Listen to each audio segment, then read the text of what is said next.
Marvel fatigue.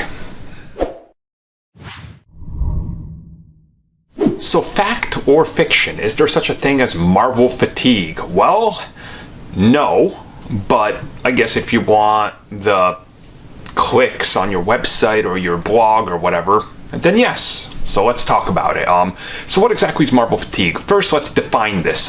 It's become something sort of a weird thing to mention. The moment a Marvel movie underperforms with 75 million in its opening weekend, suddenly people are bored of Marvel Studios, they're bored of their movies, and there's fatigue.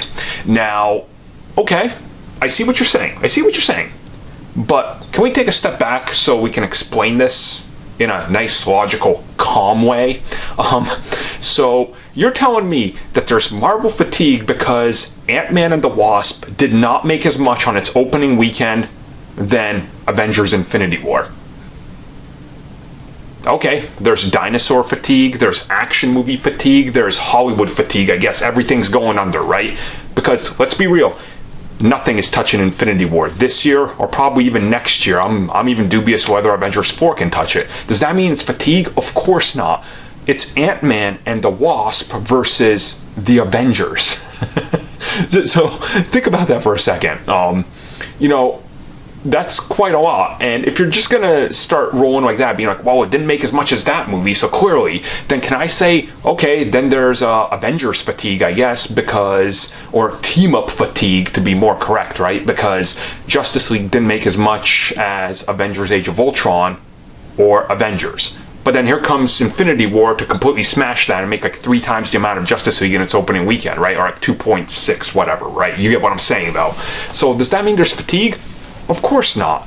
You have to be real, right? You have to go in expecting what is real. I mean, if, let's say tomorrow, they're to announce, who's some obscure character? Moon Knight. Let's say Moon Knight is announced as a movie tomorrow and comes out in 2 years.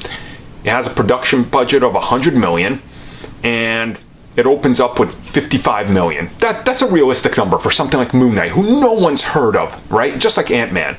Are you gonna suddenly say there's superhero fatigue because Moon Knight made 55 million? Moon Knight made 55 million! Moon Knight has sold more right there than every Moon Knight comic combined.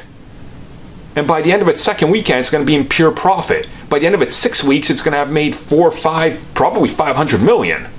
So it's gonna have made like 300 million profit. So is that fatigue? Of course not. You have to be realistic with your expectations and realistic with how you're gauging these franchises, and then you figure out if there's fatigue. So is Ant-Man and the Wasp part of Marvel fatigue? You tell me, because I just told you.